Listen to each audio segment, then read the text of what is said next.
Digo, en primer lugar, no hay ningún economista, ningún político más pro mercado que yo. No hay ninguno. Es decir, y eso en la oferta electoral está claro. Por lo tanto, digamos, el mercado no es que tiene un problema conmigo. El problema, ahora sabe cómo se llama, la transición. ¿Por qué? Porque el oficialismo hizo una mala elección. No solo que hizo una mala elección, sino que además el candidato a presidente es el ministro de Economía que le da sustentabilidad política a la coalición de gobierno. Entonces, ese revés electoral hace que el ministro quede débil. Y entonces, de acá a diciembre, esto va a ser un tembladeral. ¿Tendría que renunciar Massa y para dedicarse a la campaña? Yo creo que hasta eso podría ser muchísimo peor todavía. Porque eso le haría que la coalición de gobierno esté más débil políticamente y por lo tanto sea menos sostenible. Digo, la situación, la verdad es que estamos camino a la peor crisis de la historia. Claro, pero o sea, sería todavía peor. Vamos a la elección del 22 con una turbulencia, esta turbulencia de estos días para usted. Sí, digo, pero esto es absolutamente natural. Es absolutamente natural. Digo, está claro que, o sea, si, por ejemplo, llegamos nosotros al balotaje con Massa, digamos, le ganamos caminando. Veo que tenemos un QR que estamos preguntándole a la gente, ¿no? Que vote, quedó fórmula... Si hay un balotaje, ¿a usted con quién le gustaría ir al balotaje? Hay un dicho que dice, tené cuidado con lo que deseas porque podría ser realidad. Pero usted dijo, a Massa le ganamos, ¿y a Bullrich? A Bullrich también, obvio. Si nosotros estamos arrancando de 30 y ella está arrancando de 17. Nosotros sacamos casi el doble de los votos. Si no nos hubieran robado votos, tanto el socialismo de buenos modales como el de malos modales, tenemos el doble de los votos. Es decir, una de las cosas que nosotros tenemos que hacer es mejorar el proceso de fiscalización, estamos para ganar en primera vuelta. Milei, le escuché decir a Victoria, ha hablado, y a usted también, de las distintas etapas si llegan al gobierno, primera, segunda, tercera. Le escuché decir también que una segunda estaría la reforma previsional.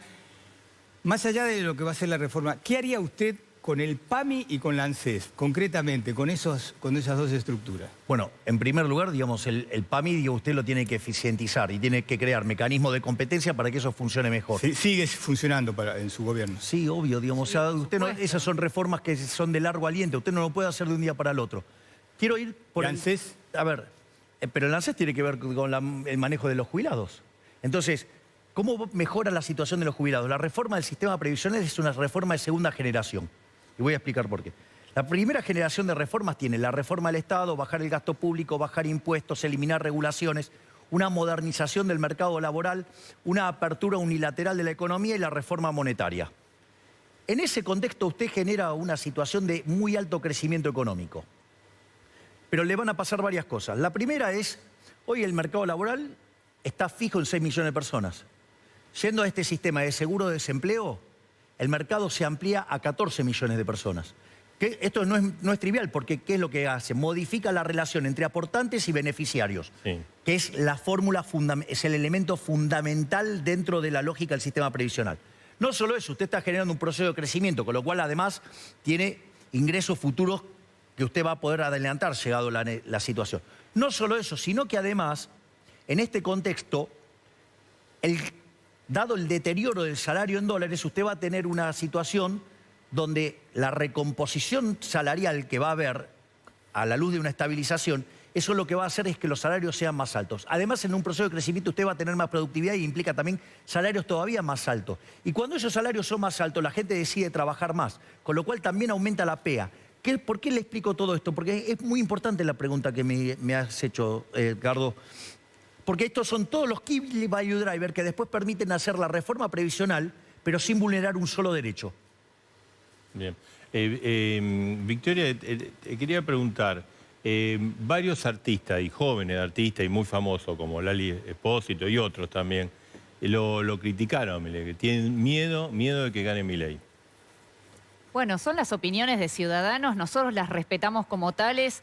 Yo tendría más miedo de lo que está ocurriendo actualmente con este gobierno, en el cual más del 50% de la población está en situación de pobreza, donde te matan y te matan para robarte una botella de sidra, donde los jubilados no tienen ningún tipo de dignidad y comen un churrasco por semana en un país de semejante riqueza. Definitivamente a mí lo que me da miedo es la situación a la que nos está sometiendo tanto el oficialismo como la denominada oposición. Por lo tanto, creo que nosotros dos no respondemos por nada del pasado ni tenemos responsabilidad alguna en el desmadre de este país, y lo que estamos ofreciéndole a la población argentina es principalmente darle voz a un montón de ciudadanos que hasta el día de hoy no la tienen, y que por esa razón, y yendo un poco al tema del acuerdo o no con otras coaliciones, debo decirte que nosotros, si hay algo que vamos a hacer, es honrar el voto de los ciudadanos que apostaron por la fórmula Milei-Villarruel.